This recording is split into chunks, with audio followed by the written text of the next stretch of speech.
ರೆಡ್ಡಿ ಅಂತಂದು ಇಲ್ಲಿ ಕೌಲ್ಗಿ ಗ್ರಾಮದ ರೈತರು.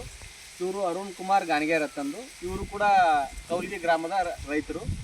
ನಾವೇನು ಮಾಡ್ತಿದ್ದೀವಪ್ಪ ಅಂತಂದ್ರೆ, ಇದು ಕಬ್ಬಿಗೆ ಒಂದು 2.5 ತಿಂಗಳದ್ದು 3 ತಿಂಗಳದ್ದು ಕಬ್ಬಿದೆ. ಅದಾಗ ನಾವು ಕೊಟ್ಟಿದ್ದು ಮಾತ್ರ ಒಂದೇ ಏನಪ್ಪಾ ಅಂತಂದ್ರೆ ಡ್ರೆಂಚಿಂಗ್ ಮಾಡಿಸಿದ್ವಿ.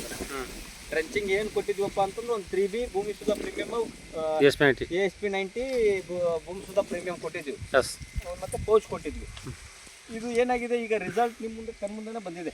ಅಂದರೆ ಒಂದು 8, 10, 12, 14 ಈ ರೀತಿ ಏನಾಗಿದೆ ಮರಿಗಳ ಸಂಖ್ಯೆ ಬಂದಿದೆ. ಈಗ ನಾವು ಕೊಟ್ಟಿರೋದು ಡ್ರೆಂಚಿಂಗ್ ಮಾಡಿದ್ಮೇಲೆ ಇನ್ನೂ ಇವತ್ತು ಅಥವಾ ನಾಳೆ ನೀರು ಬಿಟ್ಟು ಗೊಬ್ಬರ ಒಗಿತಿದ್ದಾರೆ. ಗೊಬ್ಬರ ಒಗೆದು ನೀರು ಬಿಡ್ತಾರೆ ಇನ್ನೊಮ್ಮೆ. ಈಗ ಇದ್ರ ಬಗ್ಗೆ ಇನ್ನಷ್ಟು ವಿಚಾರ ಶಕ್ತಿಗಳನ್ನು ನಮ್ಮ ರೈತರಾದಂಥ ಪುತ್ತೂರು ರೆಡ್ಡಿ ಅವರು ನಿಮ್ಗೆ ಹೇಳ್ತಾರೆ, ತಿಳಿಪಡ್ತಾರೆ. ನಮಸ್ಕಾರ. ನಮಸ್ಕಾರ. ಏನೇನು ಮಾಡಿರಿ ಸರ್ ಇದಕ್ಕೀಗ? ಸರ್ ಇದಕ್ಕೆ ಡ್ರಿಂಚಿಂಗ್ ಕೊಟ್ಟೇವ್ರಿ. ಹಚ್ಚಿ ಒಂದು ತಿಂಗಳ ಮೇಲೆ ಡ್ರಿಂಚಿಂಗ್ ಕೊಟ್ಟೇವ್ರಿ. ಡ್ರಿಂಚಿಂಗ್ ಕೊಟ್ಟು ದಿನ ಗೊಬ್ಬರ ಅದೇನು ಹಾಕಿಲ್ಲ, ಈ ಥರ ಬಂದಿತ್ತು. ಡ್ರೆಂಚಿಂಗ್ ಏನೇನು ಕೊಟ್ಟಿದ್ರಿ? ಡ್ರಿಂಚಿಂಗ 3B ಪ್ರೀಮಿಯಮ್, ASP 90 ಭೂಮಿ ಸುಧಾ ಇಷ್ಟೇ ಹಚ್ಚಿ ಡ್ರಿಂಚಿಂಗ್ ಮಾಡಿ. ಎಷ್ಟು ಮರಿಗಳ ಸಂಖ್ಯೆ ಬಂದಿದೆ ಸರ್? ಈಗ ಮರಿ ಸಂಖ್ಯೆ ಈಗ 10, 12 ಐತೆ ಸರ್. ಒಟ್ಟ ಗಿಂಜ ಮರಿ ಮಾತ್ರ ಇಲ್ಲ ಸರ್. ಗಿಂಜ ಮರಿ ಇಲ್ಲ, ಗಿಂಜ ಮರಿ ಒಟ್ಟ ಇಲ್ಲ. ನಿಮಗೇನಿದು ಸ್ಯಾಟಿಸ್ಫ್ಯಾಕ್ಷನ್ ಇದೆ? ನಿಮ್ಗೆ ಯಾವ ಥರ ರಿಸಲ್ಟ್ ಏನು ಬಂದಿತ್ತಲ್ಲ ಯಾಕ್ಷಪ್ಪದ್ದು ನಿಮ್ಗೆ ರಿಸಲ್ಟ್ ಅನಿಸಿದೆ? 100% ರಿಸಲ್ಟ್. ಗೊಬ್ಬರ ಎಲ್ಲ ಖರ್ಚು ಕಮ್ಮಿ, ಇಳುವರಿ ಜಾಸ್ತಿ.